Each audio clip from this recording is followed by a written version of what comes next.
জীবিত অবস্থায় রাস্তায় ভিক্ষা করতে পাপ্পুকে দেখতে পেল গীতা।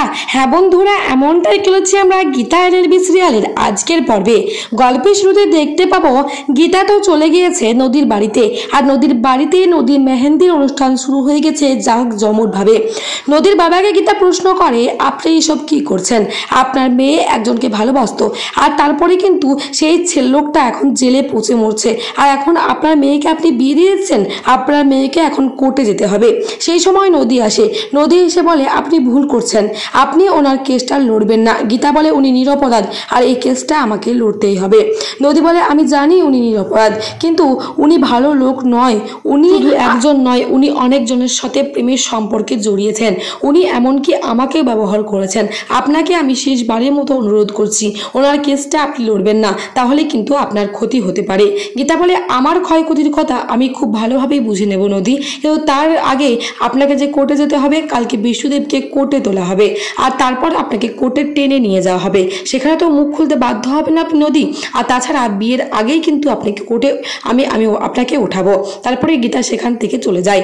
গীতা এদিকে বড়বাবুর কাছে থানাতে আসবে, তখনই দেখে রাস্তায় কয়েকজন ছেলে ভিক্ষা করছে, আর ভিক্ষা করতে করতে গীতার একজন কাপড় ধরে টানে, আর গীতার কাছে টাকা চাই। গীতা সেই ছেলেটাকে মায়ায় দেখে সেই ছেলেটাকে 10 টাকা পয়সা দেয়, আর গীতা জানে না যে সেই ছেলেটাই হচ্ছে পৃথ্বী, মানে পাপ্পু। তারপর গীতা চলে যায় থানার ভেতরে, বড়বাবুর সাথে গল্প করতে লাগে। আর বড়বাবু বলে, অগ্নিকোণটা আপনি একটা ফটো দেখতে চেয়েছিলেন না, এই দেখুন পৃথ্বীর ফটো। তারপরে গীতা হাতে ফটোটা নিয়ে তো অবাক হয়ে যায়, আর বলে, বড়বাবু এই ছেলেটাকে আমি দেখেছি বড়বাবু, এই ছেলেটা রাস্তায় এক্ষুনি ভিক্ষা করছিল, ওকে দেখেছি। বড় বলে, আপনি কি বলছেন? কি, পাপ্পু তো মারা গেছে, পাপ্পু কি করে বেঁচে থাকতে পারে?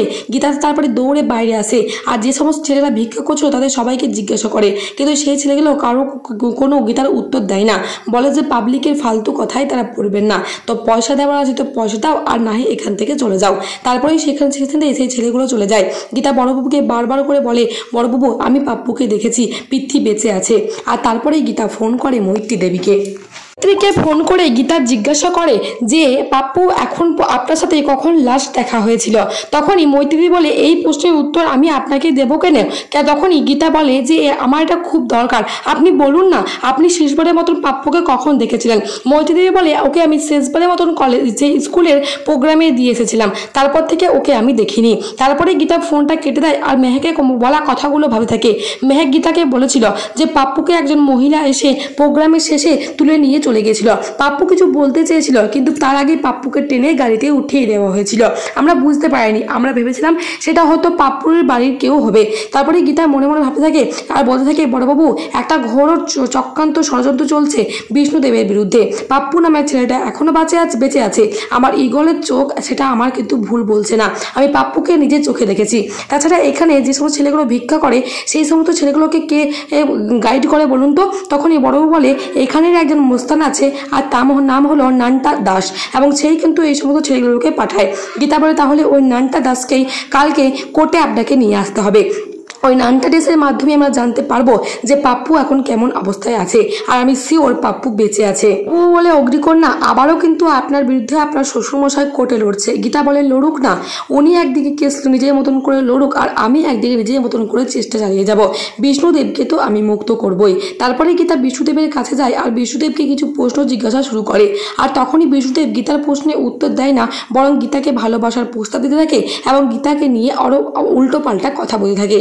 গীতা বারবার করে বিষ্ণুদেবকে বোঝানোর চেষ্টা করে এই সমস্ত কথা যেন তিনি না বলে, কিন্তু বিষ্ণুদেব বারবার করে বলতে থাকে, আমি তোমার প্রেমে পড়ে গেছি গীতা, আমি তোমার প্রেমে পড়ে গেছি। এই সমস্ত কথা মাইন্ড না করে আবারও বিষ্ণুদেবকে জিজ্ঞাসা করে, মৈত্রী দেবীকে আপনি কতদিন থেকে চিনতেন, আর মৈত্রী দেবীর স্বামীকে আপনি চেনেন কিনা? কিন্তু বিষ্ণু বারবার করে বলতে থাকে, মৈত্রীও তো আমার জীবনে দমকা হওয়ার মতো এসেছিল, নদীও আমার জীবনে দমকা হওয়ার মতো এসেছিল, কিন্তু আপনি আমার জীবনের শেষ বর্ষা, আমি আপনাকে ভালোবেসে ফেলেছি। গীতা চিৎকার করে বলে, একটা কথা আপনি শুনে রাখুন, আপনি হচ্ছেন আমার ক্লায়েন্ট, আর আমি হচ্ছি একজন অ্যাডভোকেট। তখনই বিষ্ণুদেব বলে, তাহলে বিনা পয়সায় আমার কেস লড়তে আসছেন কেন আপনি? তখনই গীতা বলে, শুধুমাত্র আপনি নির্দোষ, তাই আপনাকে বাঁচানোর জন্য। তাই কোর্টে যা যা প্রশ্ন করবেন কাল কিন্তু উত্তর দেবেন, কিন্তু একটা কথা আপনাকে বলে রাখছি, আমি শুধু আমার স্বস্তিক বাবুকে ভালোবাসি, আমার জীবনে আর অন্য কোনো পুরুষ আসতে পারে না।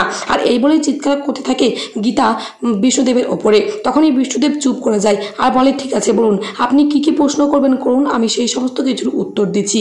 আর বিষ্ণুদেব চুপ করে থাকে। তাহলে বন্ধুরা এমনটাই ছিল আমার গীতা এলএলবি সিরিয়ালের আজকের পর্বে।